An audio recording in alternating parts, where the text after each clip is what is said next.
तो आप हमें ये बताएं, इस विषय में हम क्या कर सकते हैं? हे महेश्वर, इस त्रिलोक में एक आप ही हैं जो हमें विनाश से बचा सके। भोलेनाथ, अब तो आपको इन सब की सहायता करनी ही होगी। ठीक है, अब हम गंगा का आह्वान करते हैं। गंगे,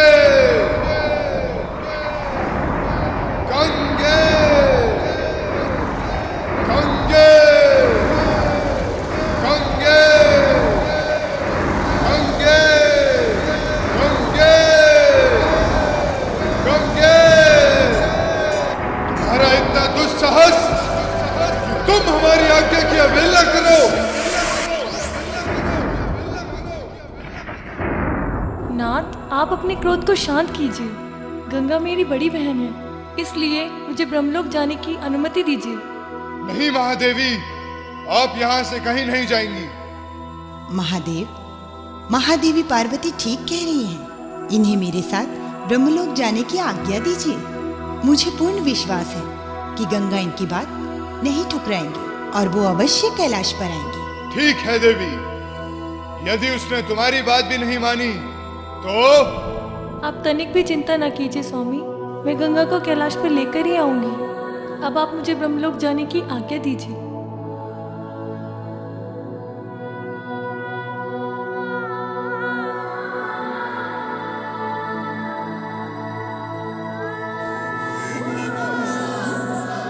देवी सरस्वती, कहाँ है मेरी बड़ी बहन गंगा?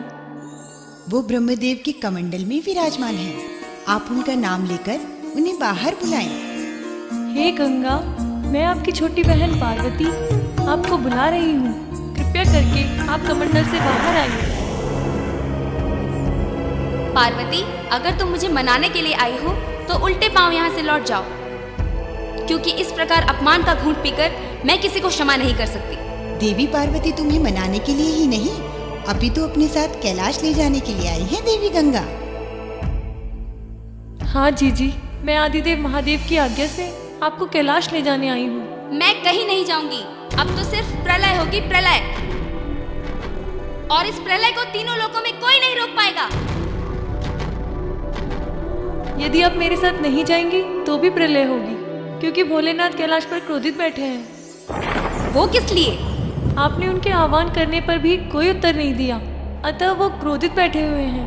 उनके क्रोध में आने से या उनके तांडव करने से मुझ पर कोई प्रभाव नहीं पड़ेगा। ये आपकी भूल है जीजी, उनके क्रोध से आज तक कोई नहीं बच पाया। इसलिए मैं आपकी छोटी बहन होने के नाते आपसे विनती करती हूँ कि आप कैलाश पर चलकर उनकी जटाओं में विराजमान हो। इसी में सबका कल्याण है। देवी पार्वती बिल्कुल ठीक कह रही है देवी गंगा। तुम्हें हमारे साथ ना देखकर यदि भोलेनाथ ने तांडव आरंभ कर दिया तो इस सृष्टि को विनाश से कोई नहीं बचा सकता। और ये याद रखना देवी गंगा कि तुम भी सृष्टि का एक हिस्सा हो। नहीं, ये नहीं हो सकता। मैं तुम्हारे साथ कैलाश कदापि नहीं जाऊंगी। किंतु क्यों बहन?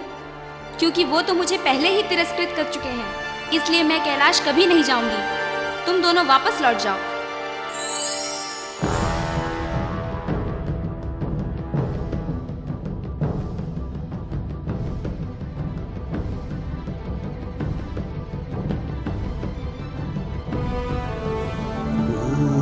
शिवाय, ओम नमः शिवाय, ओम नमः शिवाय, ओम नमः शिवाय, ओम नमः शिवाय। भागीरथ, आंखें खोलो पुत्र, हम तुम्हारी तपस्या से अति प्रसन्न हुए।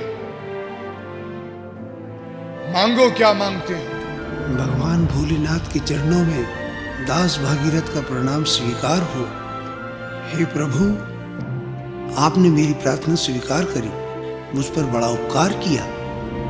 क्या बात है पुत्र भागीरथ, जो तुमने इतना कठिन तप कर डाला?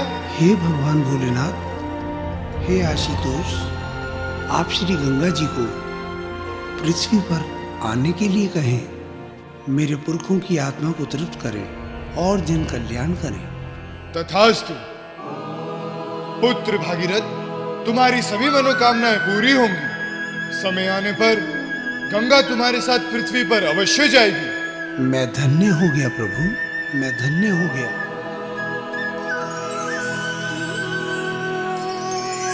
हर हर महादेव, हर हर महादेव, हर हर महादेव, हर हर महादेव।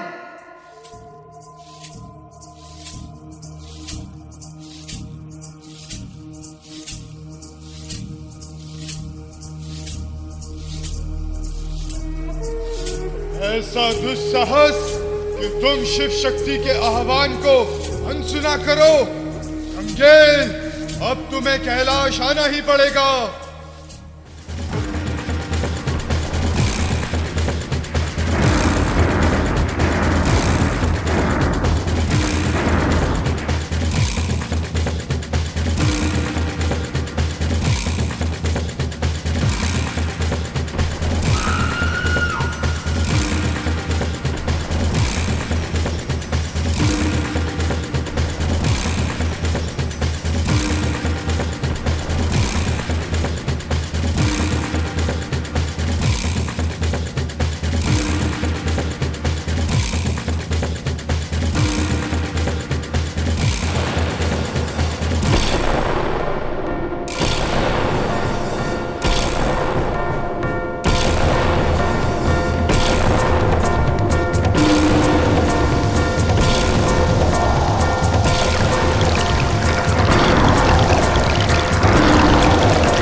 हर हर महादेव, हर हर महादेव, हर हर महादेव, हर हर महादेव, हर हर महादेव। आओ पुत्र भागीरथ, आओ।